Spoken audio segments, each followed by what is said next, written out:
को वो माशाल्लाह वालदा को बहुत सारी बच्चियां बहनें मिलना आती रहती, तो वालदा ने से कुछ कपड़ा दिया, कुछ जानमाज दिया और रिंग दी। मेरे घर में पता नहीं है मेरी वालदा को ऐसा कुछ अभी कि ऐसा कुछ चल रहा है, तो ये हंसने लगी देखकर। ये हंसती बहुत, अल्लाह ताला ने हंसता रखे हमेशा। तो इस तरह से बैठे हुए वालदा ये और मैं इस तरह से बैठा हुआ हूँ, तो मेरी वालदा कहती है तुम दोनों भाई बहन का मसला है, देख लो। मैंने कहा अम्मा मैं बहू बनाने के चक्कर में 2 साल से पापड़ तोड़ रहा हूँ और आप बहन बना रहे हो। मैं इसको बाहर दरवाजे पे निकलते कहा, मैंने कहा मेरी अम्मी सीधी सादी गांव की रहने वाली, इनकी बातों पे ध्यान ना देना, अपना जो ट्रैक चल रहा है उस चलने दो अभी। लेकिन इतना ज़रूर था हज़रत, मैं यहाँ ये कहूँगा कि मैंने इनसे दीनी बात कोई नहीं की, ना मैंने कोई चीज़ का फोर्स किया, ना मैंने इनको हिजाब लेने का कहा, ना अबाया लेने का कहा, ना नकाब लेने का कहा। हिम्मत ही नहीं थी। हिम्मत ही नहीं थी और ये खुद ही लेती चली गई माशाल्लाह। उसके बाद हज़रत हुआ यूँ कि ये मुझे कहने लगी कि अब मैं अनाउंस करके तौबा करना चाहती हूँ। मैंने कहा यार ये तो बड़ा मसला है, आगे लोग कैसे लेंगे इसको, पॉजिटिव लेते हैं नेगेटिव लेते हैं। फिर हज़रत मुफ्ती तकी साहब से मैंने बात की। हज़रत मुफ्ती साहब को अल्लाह उनकी उम्र दराज करे, हज़रत का साया हम पर बाकी रखे। हज़रत ने पूरी बात सुनी। हज़रत ने कहा बेटा 2 दिन के बाद आपको मैं बताऊँगा निकाह को लेकर। अब वो 2 दिन मेरे लिए बड़े कठिन थे। मैंने कहा अगर हज़रत ने मना कर दिया तो फिर तो मुश्किल होगा मुझे सबको मनाना। अब वो 2 दिन में हज़रत मैंने इशराक भी पढ़ी, चास भी पढ़ी, अव्वाबिन भी पढ़ी और जितनी नफलें पढ़नी थी, तहज्जुद भी। और इनको भी कहा कि बोले ये कि वे क्यों इतना परेशान हो। मैंने कहा आप भी पढ़ो, बाद में बताऊँगा, आप भी अल्लाह से मांगो। हज़रत आपको जैसा आपका माशाल्लाह हज़रत से ताल्लुक़ है, तो हज़रत टाइम के बड़े पाबंद है। हज़रत ने मुझे एक टाइम दिया था, इस टाइम पे आप मुझे रब्ता कर लेना। मैंने इस टाइम पे फ़ोन किया। हज़रत ने मुझे बड़ी दुआएं दी, वो कहा अल्लाह आपकी मदद फरमाए। फिर मुझे हिम्मत आ गई कि अब दुनिया में कुछ भी हो जावे, मेरी निकाह तो इनसे हो ही जाएगा। अब मेरे घर किस तरह बात करूँ मैं, इनके घर का तो मसला था नहीं। हज़रत मौलाना से मैंने फिर अर्ज़ किया, तो मौलाना ने फिर एक पैगाम भेजा कि बिस्मिल्लाहिर्रहमानिर्रहीम, ये पैगाम अनस के वालिदैन के नाम है, हमें एक रिश्ते का ख्याल आया है, पता नहीं आपके यहाँ काबिल कबूल है या नहीं है, अगर हो जाए तो बड़ी अच्छी बात होगी। एक लड़की जहन्नम के रास्ते से जन्नत के रास्ते पर आ जाएगी, अल्लाह उसके रसूल बहुत खुश होंगे, अल्लाह आप हज़रात की मदद फरमाए। मैंने मेरी वालदा को सुनाया, तो मेरा जो हज़रत ख़ानदानी जो ताल्लुक़ है ना, मेरे नाना हमारे यहाँ के तबलीग के बड़े ज़िम्मेदारों में थे, क़ाज़ी अब्दुल वहाब साहब जी। तो वालदा मेरी बहुत रही नाना रहमतुल्लाह अलैह के साथ, तो वालदा का जहन दीनी दावती वाला बहुत ज़्यादा था। मैंने वालदा को सुनाया तो वालदा कहने लगी बेटा बहुत अच्छी बात है, तू राज़ी है तो इससे अच्छी बात क्या हो सकती, बहुत अच्छी बच्ची है। मैंने कहा अम्मी राज़ी हो गए। फिर अम्मी कहने लगी अब्बा से तू बात कर। मैंने कहा यार शेर के गले में घंटी कौन बांधे। अब अब्बा से बात करने के लिए बड़े पापड़ बेले, फिर आखिर में मैंने अब्बा को मौलाना का वॉइस नोट सुना दिया। तो मेरे वालिद साहब कहते कौन सना ये। मैंने कहा वो सना खान। तो मेरे वालिद साहब ऐसे देख रहे। मैंने कहा अल्लाह ही खैर हो। उनकी ज़बान से निकल गया कि बेटा वो हमारे घर में मैच हो पाएगी, हम लोग सीधे साधे लोग हैं। मैंने कहा वालिद साहब को मैं वालिद साहब का जहन बना रहा हूँ। मैंने कहा अब्बा शादी एक जुगाड़ी है, एक रिस्क का नाम है कि लड़के की लड़की के साथ बनती है, लड़की की लड़के के साथ बनती नहीं, पता नहीं मोहब्बत से लेके चलना पड़ता है, चल जाता है, अल्लाह मालिक है। मैंने कहा अच्छी नीयत के साथ चलेंगे। खैर ये राज़ी हो गए। फिर वो तौबा का लेटर पे हमने काम किया, इन्होंने माशाल्लाह हमारे हज़रत मुफ्ती साहब ने उस पर हमारा ताउन किया। 9 अक्टूबर की रात में ये गुजरात आ गई, मेरी हमसिरा सूरत में रहती है, उनके घर आ गई, बहन के घर अपनी वालदा के साथ। 9 अक्टूबर की रात डाला इन्होंने, फ़ोन बंद कर दिया। 10 अक्टूबर को तो पूरी दुनिया में हंगामा मच गया कि इन्होंने इंडस्ट्री छोड़ दी इस तरीके से। अब शादी की बारी है कि शादी तो हम ये चाह रहे थे कि हरमैन में करें जाके निकाह, लेकिन इत्तेफाकन कोरोना था, लॉकडाउन था, खुलने के कोई आसार नज़र नहीं आ रहे थे। फिर मशवरा यही हुआ कि ज़मान अहमद लाट साहब वगैरह बुज़ुर्गों से कि भाई अपनी जामा मस्जिद के अंदर जुमा के बाद निकाह कर लें। इन्होंने अपने सारे ख़ानदान दोस्त, इस पर एक हज़रत एक बड़ी हंसने वाली बात सुनाऊँ मैं आपको। इनके वाल साहब दुबई रहते थे, अब यहाँ आ गए। पहले ये अपनी वालदा के साथ होती थी, तो इनके वाल साहब आए ना शादी से 1 हफ़्ते पहले, 20 नवंबर 2020 को मेरा निकाह हुआ। तो मैं बम्बई गया था लेने, एयरपोर्ट से मैंने लेके घर छोड़ा इनके, मैं चला आया, 1.5-2 घंटे में वापस हो गया। इन्होंने अपने वालिद साहब से कहा कि ये आपका दामाद है, आपको किसी को बताना नहीं, कौन है क्या है कुछ नहीं बताना। इन्होंने अपने किसी दोस्त को यानी सुगंध भी नहीं आने दी हज़रत, खुशबू भी नहीं आने दी। और अब निकाह हो चुका था? नहीं, निकाह नहीं हुआ था, अच्छा, नहीं होने वाला तैयारियां चल रही थी।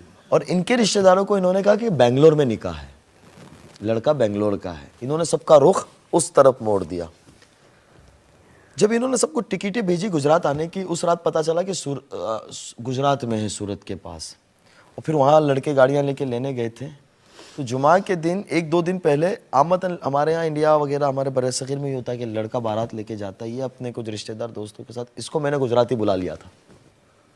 2 दिन पहले जब मैं इनको लेने गया तो मैं दूसरी गाड़ियों में था और ये अपनी गाड़ी में, माशाल्लाह ड्राइविंग खुद अच्छी कर लेती है, तो कि मैं अपने वालिदैन को लेके मैं अपनी गाड़ी से चलूँगी। मैंने ठीक है, आगे आगे पीछे गाड़ियाँ थी। तो अब ये मेरे से जब बात कर रही थी ना, कहीं रुके तो ये इस तरह से बात कर रही थी। तो इनके वालिद साहब इनको पूछते हैं, मैं एक जगह चाय के लिए रुका नवसारी बलसाड़ के पास। इनके वालिद साहब कहते ये लड़का कौन है, बहुत ज़्यादा तुम्हारे से क्लोज हो रहा है। इन्होंने इनके वालिद साहब को ऐसा डरा दिया था कि वालिद साहब इनका मेरा नक्शा भी भूल गए, चेहरा भी। तो ये कहते हैं कि अब्बा यही वही तो लड़का है। ये आ गई। खैर दूसरे दिन निकाह हुआ और फिर सारी दुनिया में जिस तरीके से हंगामा, लेकिन अल्हम्दुलिल्लाह अल्लाह का बहुत शुक्र है, हज़रत इन्होंने बहुत साथ दिया और बहुत बड़ी क़ुरबानी दी, क्योंकि वो बम्बई की दुनिया ऐसी चकाचौंध है हज़रत की, बहुत मुश्किल है उससे पीछे आना, क्योंकि इतनी सारे आराई से दुनिया है, आराई से ज़िंदगी है। अल्लाह इन्हें जज़ाए खैर दे। अब तो हज़रत कभी कभी ये लगता है कि मैं बॉलीवुड में था, ये मदरसे में थी। आमाल में माशाल्लाह ये बहुत आगे हैं, मुताला हर चीज़ के अंदर। दुआ फरमाइएगा। अब आप आगे, मैंने तो यह दास्तान सुना दी। मैंने इनको दरमियान में कहा था कि आप कुछ कहना चाहें तो कह सकते हैं, ये मेरी बहुत बड़ी गलती थी।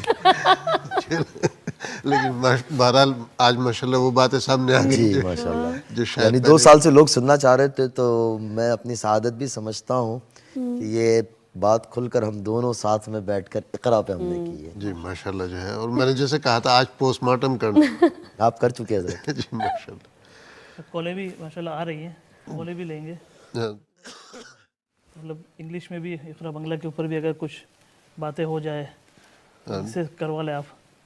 ठीक है इंशाल्लाह। तो बस कॉलों की तरफ 1-2 मिनट में आते हैं। सना, जो बातें इन्होंने कही हैं उसमें कितनी सच्चाई है? जी पूरी सच्चाई है। अगर ये मुझे कहने कहते तो मुझे नहीं पता ये क्या चाहते हैं, मैं किसमें इसमें कौन सी चीज़ें एडिट करूं। तो जब ये कह दी तो मुझे पता अच्छा ये कहना है, वरना इसमें बहुत सारी बातें अगर मैं कहती तो एडिट हो जाती।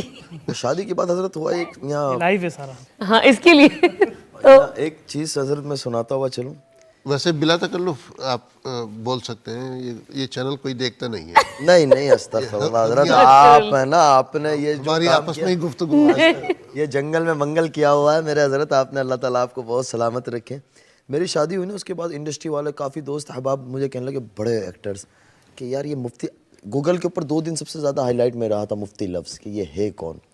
और लोगों ने काफ़ी बना के भेजे थे, कुछ मूवीज़ के फ़ोटो के निकाल लिए थे, वो बैग लेके दौड़ रहे और लिख रहे कि हम भी मदरसे में एडमिशन लेने चले। बहुत मीम्स बने थे हमारे ऊपर तो एक्चुअली। एक बहुत बड़े हमारे आर्टिस्ट कहने लगे मुझे कि मदरसे की एडमिशन ऑफिस के ऊपर एक फ़ोटो लगानी चाहिए, आपकी फ़ोटो, कि मुफ्ती बन जाओ तो ऐसी लड़की मिल जाएगी। तो वो शुरुआत के अंदर बहुत हुआ। वो बुज़ुर्ग को, उनके खादिम एक बहुत करीबी, वो कहने लगे, बोले जब हुआ ना, मैं गया कमरे में कि हज़रत 20 साल से खिदमत कर रहा हूँ, ले गया वो, बोले हमारा क्या कसूर था। मदरसे में एडमिशन भी, उसमें भी ज़्यादा इजाफा हो गया होगा इसके बाद। I hope. लॉकडाउन था, इसके लिए सारे मदरसे भी बंद थे। माशाल्लाह, अल्लाह सुब्हानहू तआला कबूल फरमाए। जो है, जैसे मैंने मैसेज में कहा था, देर से सही बासी बासी गई गुजरी घिसी पिटी शादी की मुबारकबाद। हजरत ने बिल्कुल कहा। अच्छा ज़ाहिर है, मतलब जो है उस वक्त तो कांटेक्ट नहीं था जी। अच्छा, मेरे साथ भी क्या हुआ, मैं तुर्की से आया वापस, तो अच्छा मैसेज आ रहा है कि मैं अनस बम्बई से पहुंच गया हूँ। अबे कौन अनस, कुछ लिख तो सही। हाँ, मुझे ये था अंदाज़ा कि मैंने कि आप सफ़र में भी थे, तो मुझे ऐसा डर भी लगती है कि आप सारे हमारे बड़े हैं, बराह रास्त फ़ोन कर लेना। तो मैंने मैसेज छोड़ दिया। फिर हज़रत मौलाना से पता चला कि आप माशाल्लाह काफ़ी लंबे सफ़र पे इंडिया पहुँचे, इंडिया से फिर आप आगे कहीं चले गए, फिर यहाँ। मैंने कहा चलो हज़रत जब देखेंगे तब। सर मैंने मौलाना को बताया नहीं कि मैंने आपको नंबर जो है दे दिया। जी जी। अब मेरे तो इल्म नहीं उनको, ज़हन में भी नहीं कांटेक्ट करेंगे यूँ। जो है। फिर मैंने हुज़ैफ़ा से कहा, कल जब आपको तबीयत ख़राबी का मैसेज सुना, तो मैंने हुज़ैफ़ा से कहा कि मुफ्ती अनस का नंबर भेजूँगा। इन्होंने भेजा, मैंने वो फीड किया, तो उसमें वो सारे मैसेज मैंने कर लो। एक छोटा सा, मैं मतलब ज़ाहिर है ये आपका तो बहुत ही बड़ा स्टेप था कि एक कुर्बानी देने का जो है